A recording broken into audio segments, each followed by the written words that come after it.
everybody, and welcome back to another episode of the Points of Articulation. My name's Dave, and today we're looking at the Hot Wheels Star Wars Millennium Falcon. Now this ship is number 1 in the Last Jedi line of die-cast starships. Now you may be asking yourself, Dave, didn't you already review the Millennium Falcon from Hot Wheels? Yes, I did. However, this is the Force Awakens, the Last Jedi version. It does have one update on the mold, and also the sensor dish is obviously different. Now, for those of you that don't know, this ship is the modified Corellian YT-1300 freighter and or transport. I know some people call it a transport, some people call it a freighter, tomato, tomato, whatever. This was first seen in A New Hope, or if you want to get technical, it did have a cameo in Episode 3, very briefly. And word is it will be in the Han Solo movie, obviously, with a brand new paint job. So for the size, it is almost 3.5 inches long, and it is a pretty nice model. So we do have a lot to cover. We're going to look at the mold, the paint, put it on a stand, compare it, and then we'll be done today. So let's get moving.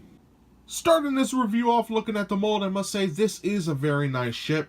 Now I know we've looked at it sort of before. As you can see, the bottoms are exactly the same on the two Falcons. Now there are differences, and I will get to them.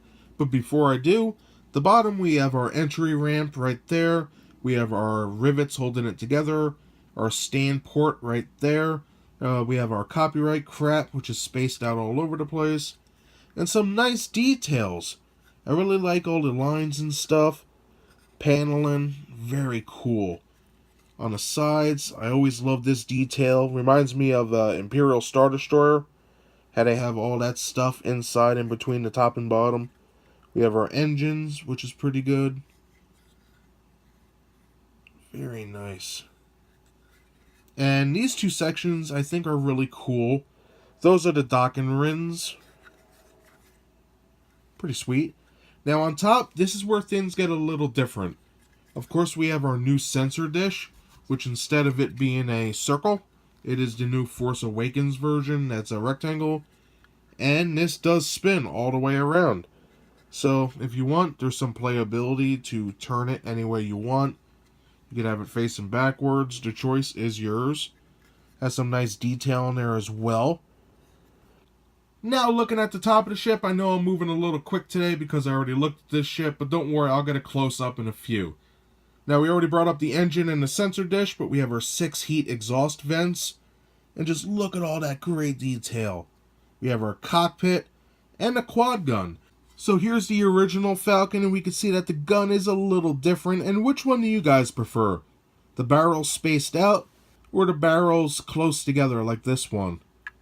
I don't know, I kind of like the new one, but that's just me. The choice is yours. So let me get a close-up of the detail, and then we'll look at the paint. And just look at all that, the pipes and recesses and paneling. Just amazing, especially right here. Just really cool. We have our cockpit. There's a close-up of the quad gun.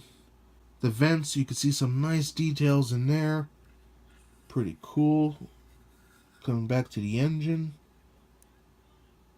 Just very nice. And there's a close-up of the bottom.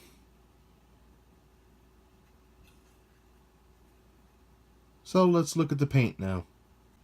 Now looking at the paint of the Millennium Falcon, it's colors we've seen before. We have this nice tan for the main body, sides, and bottom.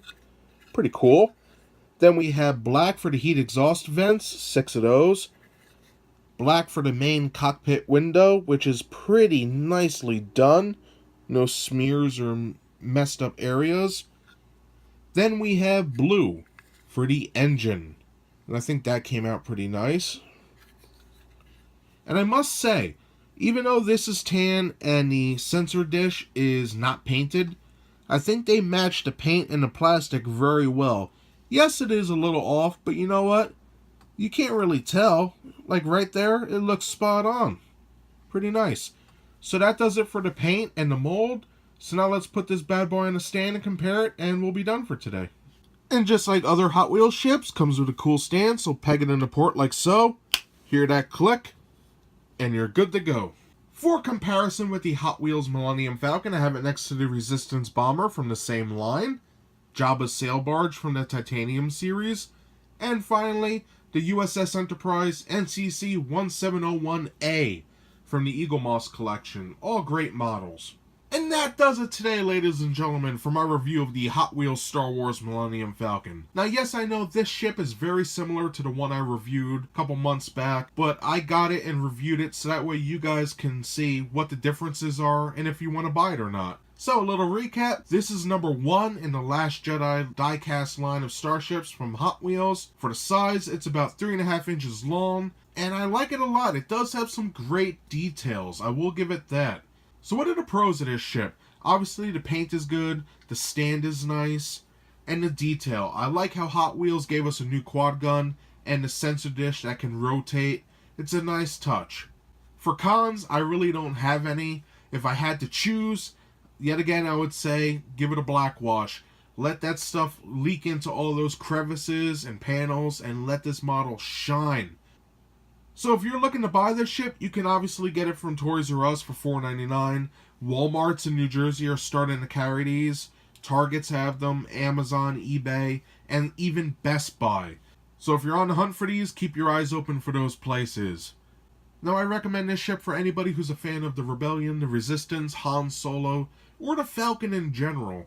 You know, when I think Star Wars, the first ship that pops in the back of my head is the Millennium Falcon. It's iconic. The look, the paint, everything. It's our hero ship. So that's all I have to say about this ship today. I hope you enjoyed my review. If you did, hit that like button. And if you would like to see new reviews every Thursday, subscribe. Again, thank you everybody for watching, and I'll see y'all next time. Bye everybody.